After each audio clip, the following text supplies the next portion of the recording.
I've been playing lots of really cool games the last couple months, and I thought, you know what would be fun, rather than keeping this all to myself, make a top 10 video and share with you all some of my favorite games I played, not an exact cutoff, but roughly over the last 3 months. My name is Ryan, and before we jump in, I got two things to tell you. The first thing is, these are games that are new to me. My top 10 games that were new to me over the last 3 months. Many of them are newer, new to newish games, but some of them are just classic games that I finally got around to playing the last few months. The second is that I tried to only pick games that were widely available and easy to get. I don't like watching top 10s and people listing games that you had to have been on the Kickstarter last year to get it, or maybe try to find it through a used market. These should all be games that you should be able to get at your local board game store, and if it's not there, pretty easily get online, find a copy of it and order it. All right, so we're going to jump right in here with my number 10, and that is Isle of Cats.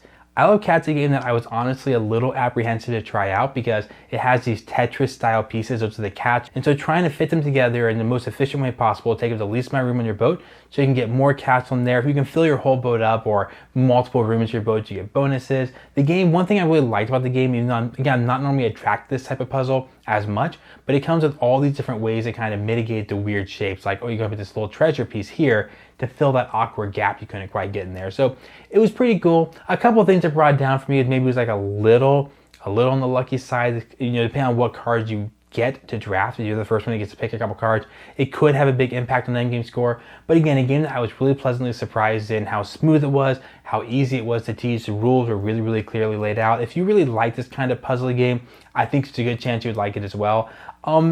If you don't, it might be an interesting game to try out if you get a chance to. It might be something that you like more than you thought you would, just like I did.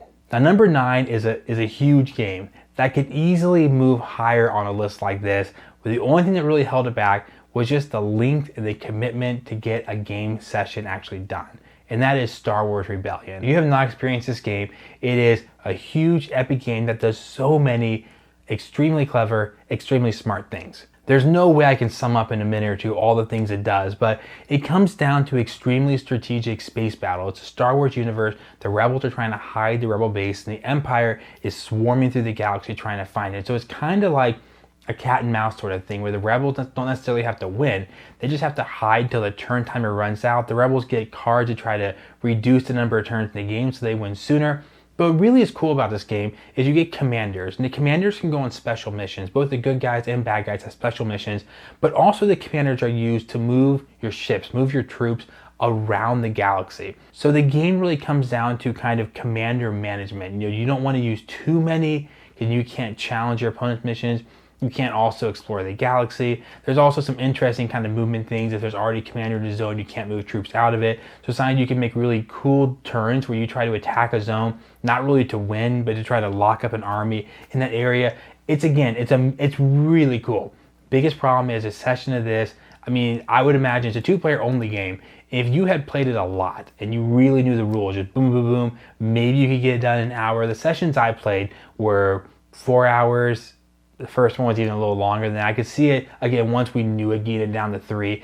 But there are so many decisions, so many awesome things. Again, the only thing that keeps it at number 9 and not higher is just that I don't think I'll have time to play this game very often.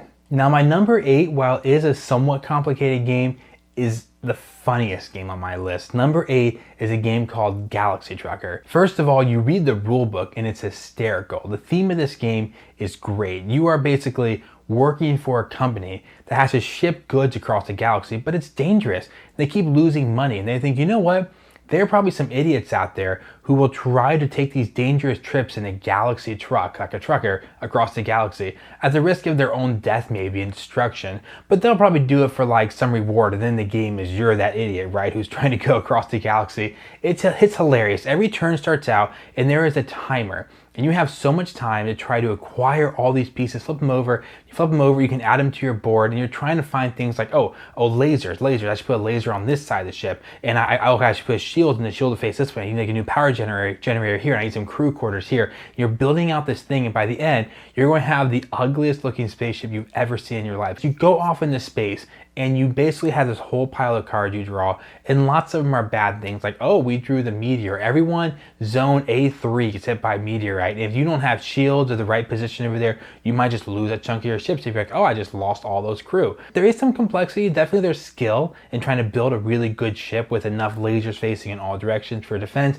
and all that stuff, but it's really just about how hilarious it is to see I'm a trucker going through the galaxy, getting attacked by aliens, and my ship just crumbling, and see who can make it to the next stop with as many parts still attached as possible to their truck, their ship in space. So lots of fun. Now, number 7 is also a really old game, but way less complicated, and that's a card game called Jaipur. Now, I've heard about Jaipur a lot. I guess I didn't realize till I actually got into a game of it, like how simple it is. It kind of reminds me a lot of a game like Lost Cities. If you played Lost Cities before, just simple rule set. All you do is you're trying to do simple set collection. So if you put down 3 gold cards, you can pick up 3 gold tokens. There are 6 types of resources you can trade in for. The ones off the top are worth more value. The tokens on top, as you work down through each pile, they become less valuable. What makes the game work is the drafting. It's all about this 5 cards in front of you. You and your opponents, a 2-player only game, are drafting from.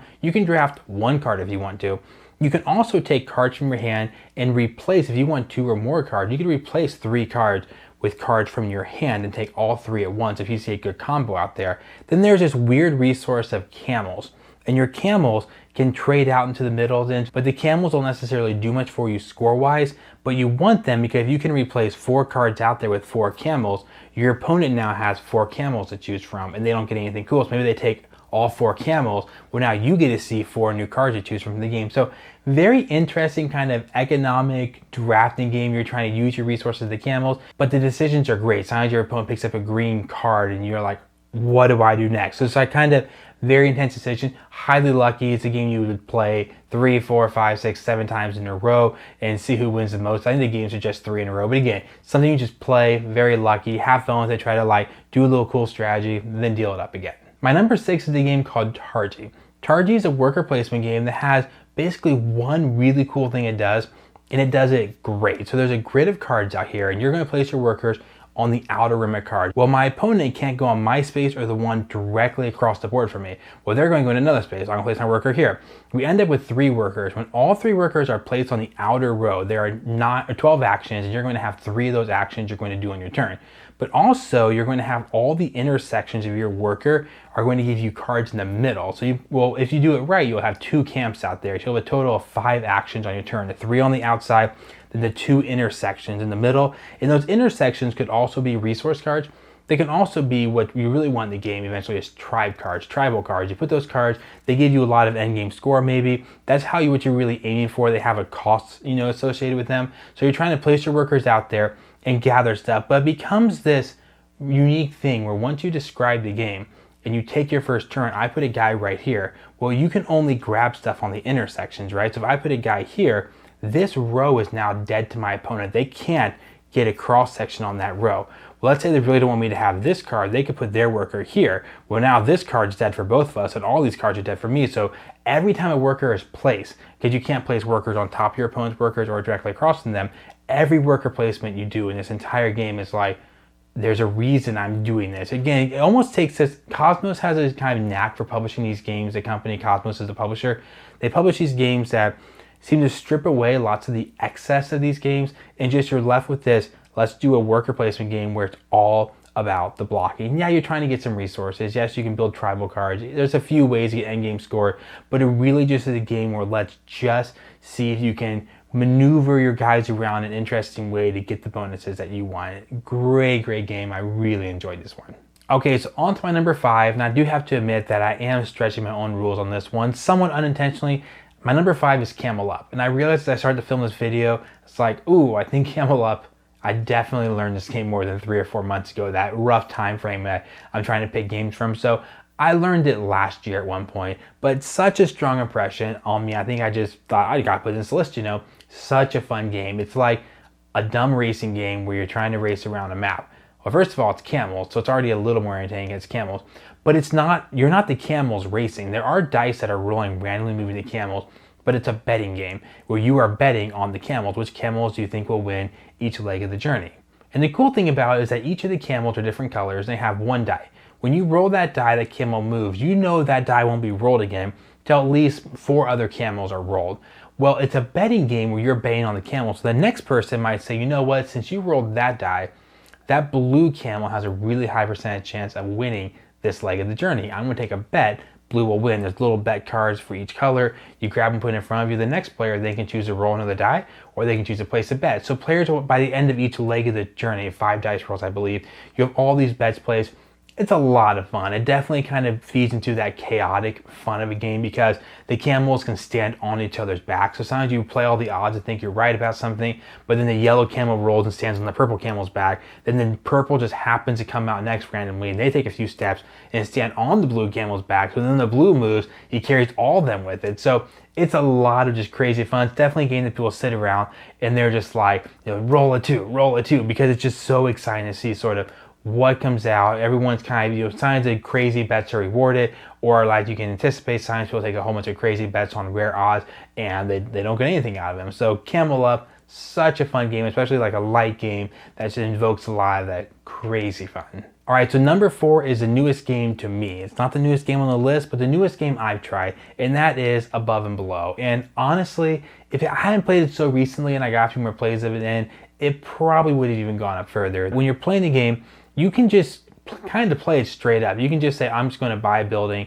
and do this. I'm going to do this, but the game encourages you above and below to take these journeys below the earth. Now, we probably all played a lot of games that are like, there's a spot on the board that says go on adventure, and they're like, cool, pay 4 coins, get a card. This game takes it not 1, but like 40 steps further than that, and you literally roll a dice to see which paragraph you read, and not you, but another player in the game opens the storybook and says, you've come across a cavern. And inside that cavern, there's a lady there who's holding a fish. She looks scared of you, and it's like a choose your own adventure. It's so much fun. So the adventures, because they're so interesting stories, like I don't want to spoil too many of them, but the stories that I found, like you're almost always going for more than you think you should try. You try and set that bar so high because you just want to know, well, what's going to happen if I try to converse with the spiders? I could attack the spiders for a lower adventure score, but if I try to have a conversation with them, like I just want to know what the story says. And you go on those story missions, they give you rewards for basically doing the stories. The higher you accomplish, you might get some coins, might get some resources. But again, such a cool game. I played this game a few times now, and every time I play it, like the players are almost cheering for each other, just like, come on, you can do it. Go for another adventure. Because it's so fun to discover this adventure book that has, I think, a couple hundred different paragraphs to read off of adventures you can have while exploring these caverns. It is so much fun. Number 3 is Scythe, and Scythe is just such an amazing game that tries to blend a little bit of this war game feeling. It looks like a war game, but a lot of economic game too. So you have a few villagers, spots on the board produce different resources if you have villagers on them. But really the hallmark of this game, what makes me love it so much, is that you have a faction board and you have an action board. Your faction board gives each player a unique ability, but your action board is full of upgrades. There's 4 actions, and the bottom level of each have 4 different actions. And each of those 4 actions is something different that's related to upgrade. Like, do you want to do something that gives you a bonus every time you do a bond row action? Do you want to just do something called upgrade, where you get to take a cube and make everything on top give you better rewards, and put the cube on the bottom and cover up costs? And so the cost of everything became cheaper. Do you just want to build a mech, which lets you have a warrior out there, but also gives you an upgrade under there? Or do you want to build a building, which can give you victory points at the end of the game if you can control a zone, but also each building gives you an upgrade? Such a really cool game that gives you so many choices, that basically sums up in 4 actions and then 4 bottom row actions. The game is great. You start out your first turn and you can just do anything. You want to move, you can move. Do you want to produce resources? You can produce resources. You want to try to gain your power? You can gain power. Do you want to pay a coin and get to resources of any kind? That's it. What do you want to do? How do you want to combine those actions with what you're looking at to do the most efficient thing possible? Scythe is an amazing game. I'm so glad I finally got around to playing it. All right, number 2. Number 2 is in fact the newest game on the list, and that is Wayfarers of the South Tigris. Wayfarers is just an incredible game that gives you so many choices, so many great things you can do around The board, there are, I believe, 16 action spots. Kind of the hallmark of this game is you have workers that can go into action spots around the board. What makes it so unique though is when you place a worker out there on the board, someone else can buy that card to put the worker on and take that away from you. So the workers don't belong to you. The dice belong to you. In front of you, you have your own tableau cards that give you different bonuses. They can do things like, hey, whenever you do this, get a free coin, but they also provide you spots to put your dice. So your dice can go on this spot here and get a new card. Or dice could go on this card over here and get a space tab. So many things go on to the game. It's probably the most complicated game on the list. It's a game that the first time I played it, I had a little bit of like a, whoa, what's even happening the first playthrough? So it takes a little bit to get into it. So expect not just medium, but medium, heavy kind of complexity game. But for me, it was a lot very worth to play. Very fun. I like the solo mode of it, but really like it with people as well, real humans. So great game. If you're into heavy, crunchy, run the numbers sort of games, I think it's a great one. Now, honestly, my number 1 and my number 2 Wayfarers were so close, I could really do any order I want. They're on complete opposite ends of the spectrum. Wayfarers, extremely heavy, complicated game, but I think maybe right there with it, or maybe even a little ahead of it, is one of the simpler games on my list, and that's a little game called Villagers. I love Villagers for basically being a fairly simple card drafting, card laying game. You're trying to get villagers into your hand and then place them into your city. It's like a medieval theme, and the whole game is based on cards. Pretty good artwork on the cards. You're trying to place those cards into your city to give you end game score, maybe give you more people you can draft, maybe build you a new house you can fit more villagers into. Basically trying to build up your city. Everyone's going to have their own city of cards of people laying in front of them, and you have a whole bunch of different ways you can score victory points. What I like about it is it has some really cool decisions and some interesting like empire building kind of feelings. You get to build up all these cards by the end of the game, but you do that in a fairly light game. It's not too complicated. It gives you some cool decisions. You want to do cards that let you draft more. Do you want to do cards that let you build more? Do you want to do cards that give you points when other people play specific cards? Basically, your strategies are pretty varied for a pretty simple game. Now, I will say a couple things. It is on the lighter side. So again, Wayfarers is on this end of things. Villagers is definitely on the light to medium light side of games. So don't expect an epic.